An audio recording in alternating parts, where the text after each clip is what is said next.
Hey guys, I'm David, and this session is all about getting your presentations rocking with the PowerPoint on steroids, Nearpod. So let's build a Nearpod. So your first step is going to be logging in. So to log in, what you're going to do is you're going to go to nearpod.com and you're going to click login here at the top of the page. And you have the option to log in with Google, Microsoft, or you can create a Nearpod account. So click what works for you.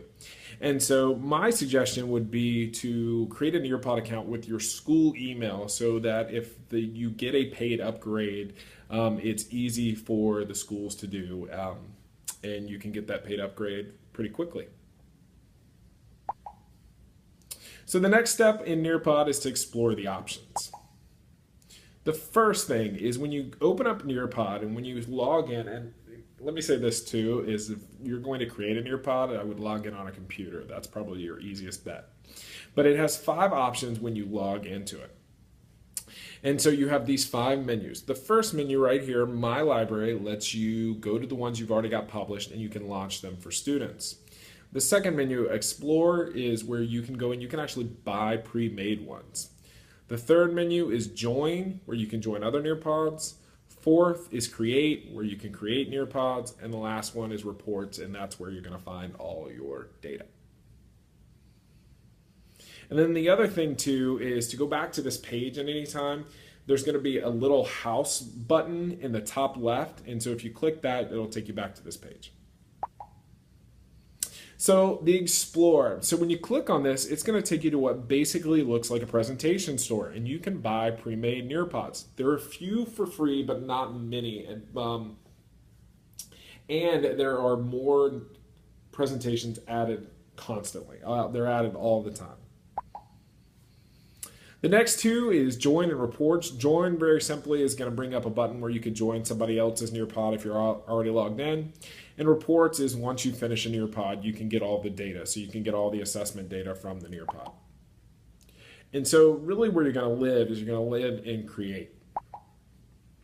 So the first steps is you want to go and you want to hit the Create, and then you want to go to where it has Add Presentation. If you don't have a lot of Nearpods, you're not going to have many. Add Presentation should be pretty much near at the top.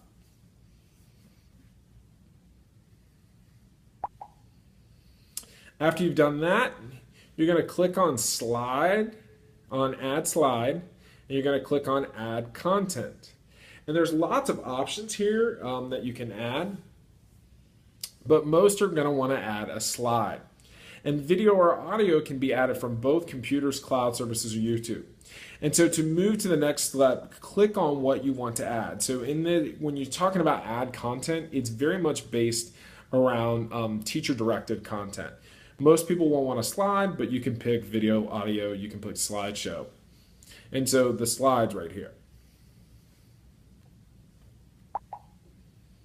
And so one of the things a lot of people are going to want to do is add presentation slides.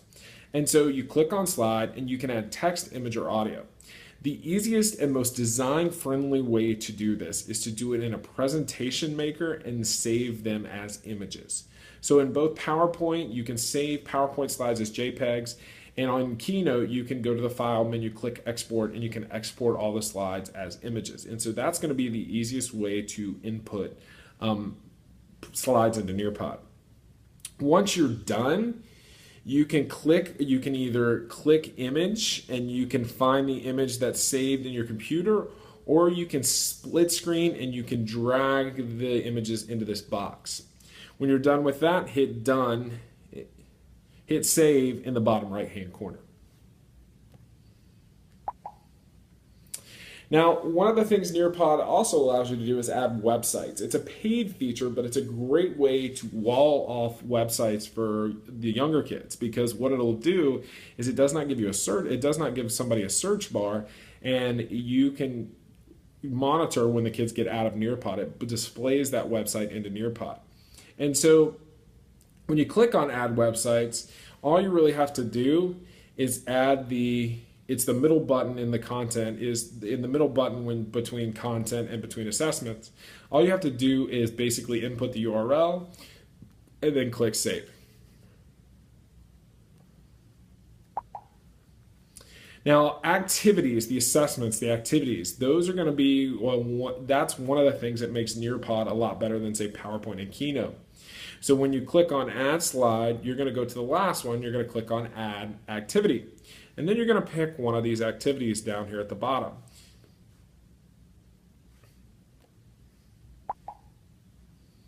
So some things to note on activities. So you've got lots of different options. You've got quizzes, you've got polls, you've got whiteboard.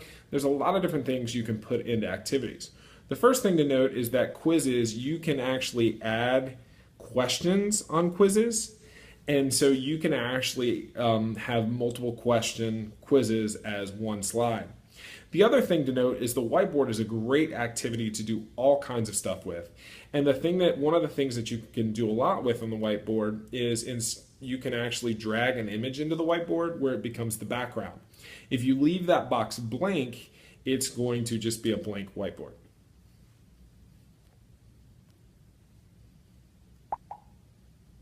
So when you're done, scroll to the bottom of the page from kind of your slide builder and click Publish. It will then ask you some kind of basic questions about what this is intended for. So after you publish, more menus, the More menu can become your friend. There's a lot you can do with the More menu. So when you're looking at your presentations and Create, this little More menu right here has a lot in it. First off, you can launch homework, which is student directed. You can actually give the kids a code and they don't have to be teacher directed. They can work at their own pace.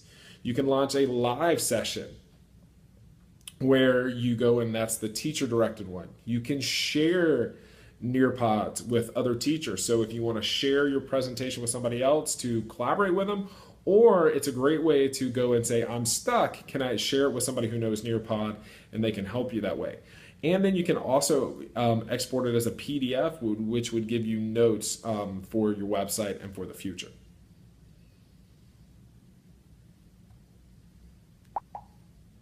So to launch those Nearpods.